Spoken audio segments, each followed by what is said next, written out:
За рубежом создали полностью автономного робота-помощника для дачников. Он способен приглядывать за растениями и даже самостоятельно бороться с вредителями. Чем в ответ могут похвастаться российские ученые? Как далеко мы ушли вперед со времен последних открытий Мичурина и Вавилова? Давайте разбираться. В эфире программа «Агробизнес». В студии Роза Хузина. Сегодня в выпуске.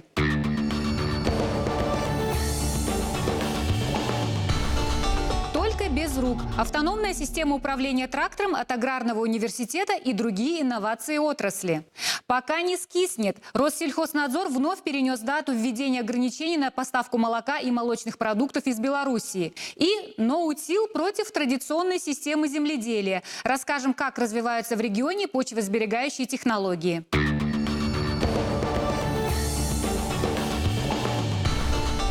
Более 28 миллиардов рублей выделено в России на создание конкурентоспособных лабораторий мирового уровня. Об этом сообщает сайт Минобрнауки страны. Уже открыты 200 лабораторий. Сегодня доля бюджетного финансирования в российской науке и, в частности, в прикладных исследованиях, самая высокая в мире. Однако, по мнению экспертов, такую ситуацию необходимо менять. По словам помощника президента страны Андрея Фурсенко, за рубежом около 2/3 финансирования исследований происходит за счет бизнеса. У нас, наоборот, 70-80% оплачиваются из казны. Кстати, в республике ситуация немного другая. И мы расскажем об этом прямо сейчас. Для того, чтобы понять, чем сейчас занимается Ануза Давлетшина, требуется набор слов вроде биофунгицид, агробиоциноз и иммуномодулятор. Где-то рядом ее коллеги работают на ультразвуковом резонансном диспергаторе-гомогенизаторе. Одним словом, здесь царит наука во всех ее проявлениях. Вот только одновременно это еще и суперуспешный бизнес. Наше башкирское предприятие по производству биопрепаратов для сельского хозяйства занимает около 40% российского рынка. В прошлом году оно отгрузило свыше 18 тысяч тонн биосредств, и спрос постоянно растет. Это неудивительно. Подобные технологии постепенно вытесняют ядохимикаты по всему миру. Так что микробиолог Ануза Мансуровна искренне гордится тем, что ее труд помогает менять облик нашей планеты и двигает вперед все человечество.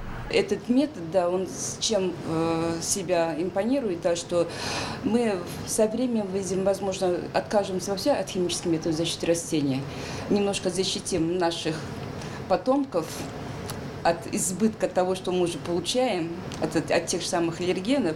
Такие специалисты на рынке труда республики и страны – товар штучный. В эпоху глобального нашествия юристов и менеджеров найти толкового ученого непросто.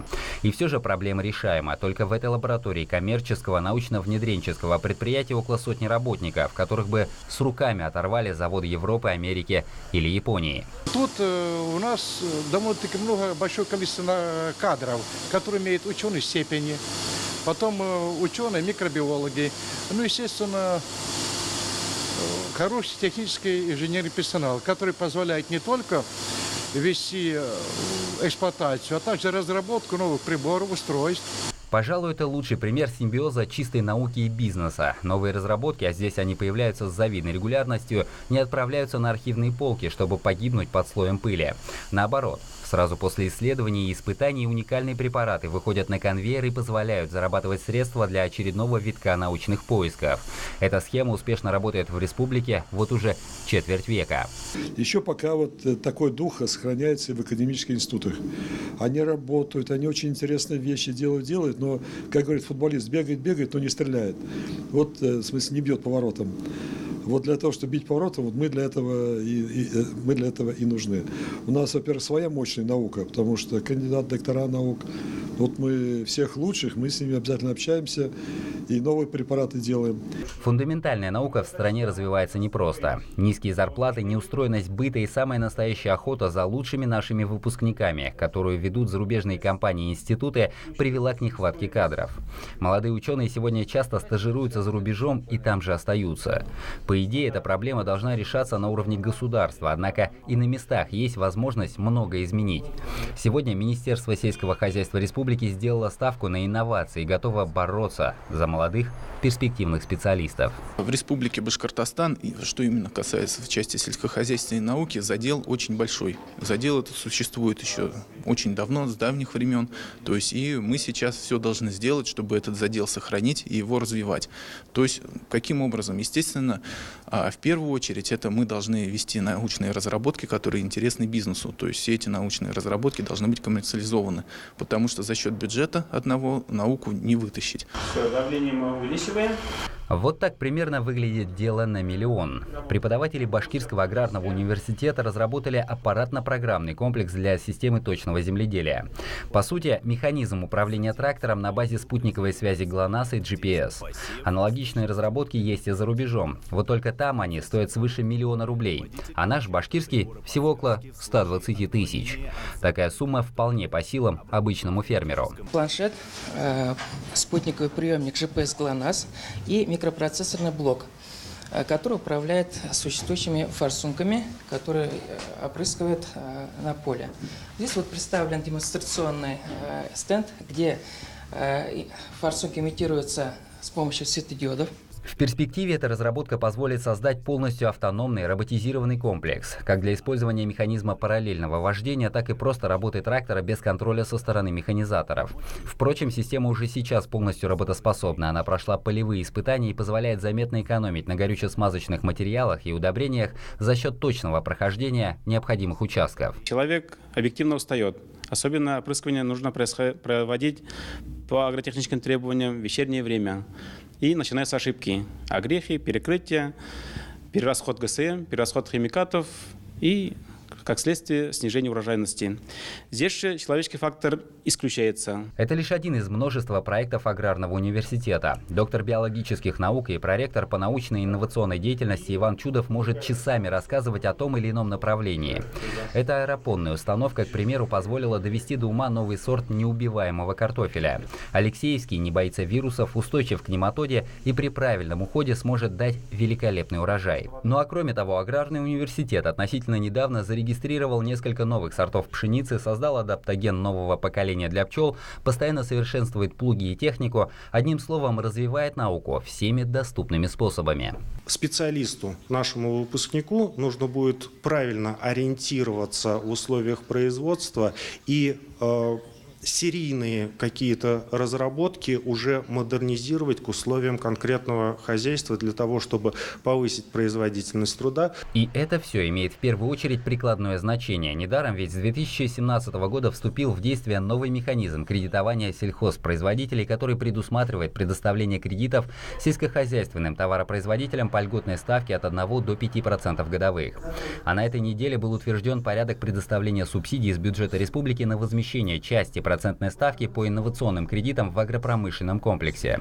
То есть инновации стали на порядок доступнее простым фермерам на селе. Вся научная деятельность в сфере сельского хозяйства координируется и поддерживается профильным министерством. В итоге сегодня мы, если не обгоняем зарубежных сельхозтоваропроизводителей, то как минимум идем в ногу со временем и имеем потенциал для дальнейшего развития.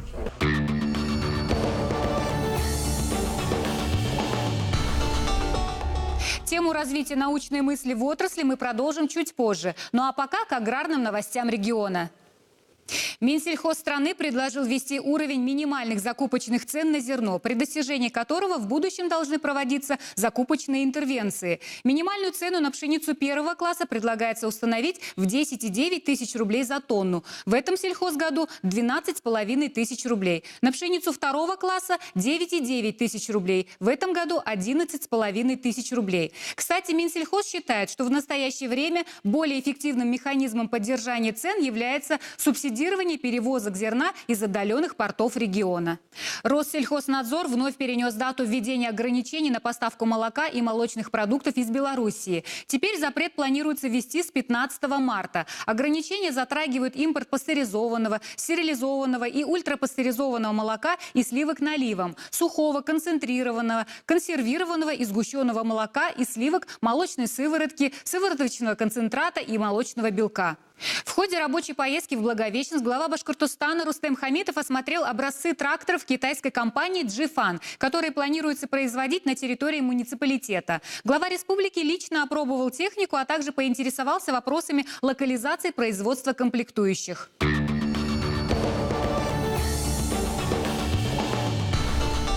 Вернемся к теме науки. Более подробно о том, как развивается научная мысль в отрасли, мы поговорим с доктором сельскохозяйственных наук Халилом Сафиным. Халил Мазгутович, здравствуйте. Добрый день.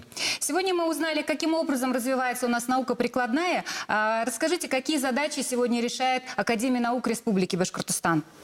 Академия наук Республики Башкортостан была создана в 1991 году. И основной задачей Академии наук является научное обеспечение социально-экономического развития отраслей Республики Башкортостан. Сегодня, в настоящее время в Академии наук создано 6 отделений по разным отраслям развития науки.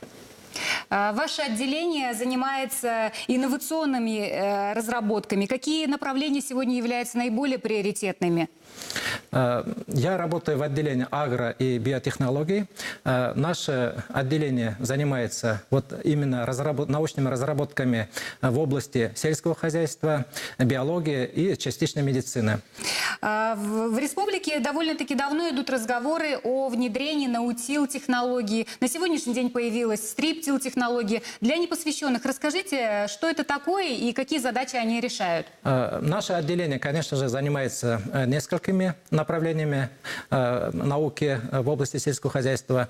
Но те технологии, которые вы назвали, это наутил и стриптил технологии, они являются тоже одним из приоритетных направлений. Технология наутил уже широко начала использоваться в хозяйствах Республики Башкортостан. На сегодня примерно это составляет 250-300 тысяч гектаров. Первенцем является внедрение этой передовой технологии является СПК «Красная Башкирия» Абзелилского района. А по площадям чемпионом является Милюзовский район, где около 40% всех площадей обрабатывается по технологии наутил.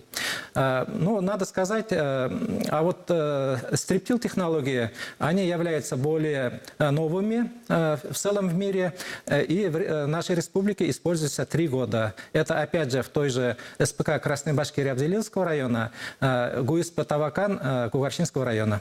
И все-таки вкратце поясните, эти технологии наутил и стриптил, каким образом они применяются? Это сберегающие технологии. Они, самое главное, направлены на сбережение почвы, плодородия почвы, на сбережение влаги, на сбережение энергии и на уменьшение общих производственных затрат. Технология наутил подразумевает, это, конечно, целая система земледелия, в 2 словах не скажешь, но при технологии наутил отсутствует обработка почвы. А при технологии стриптил частично обрабатываются только полоски, и в эти полоски вносится одновременно удобрение и засевается культурные растения.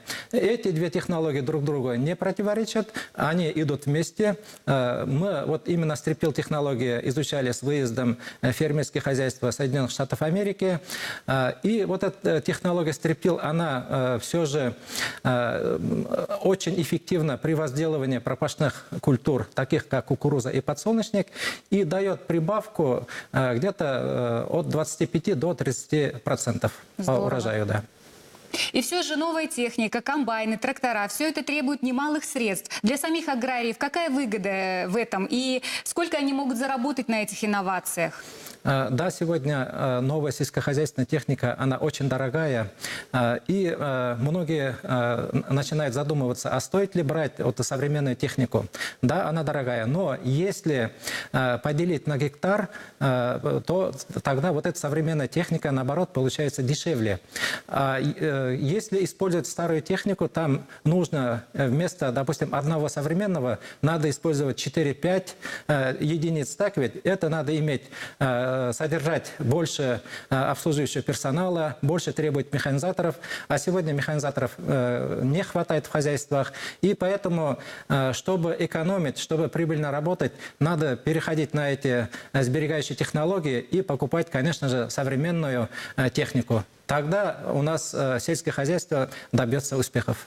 Спасибо большое, Халил Мазгутович. А я напомню, о перспективах развития научной мысли в сельском хозяйстве мы говорили с доктором сельскохозяйственных наук Халилом Сафиным.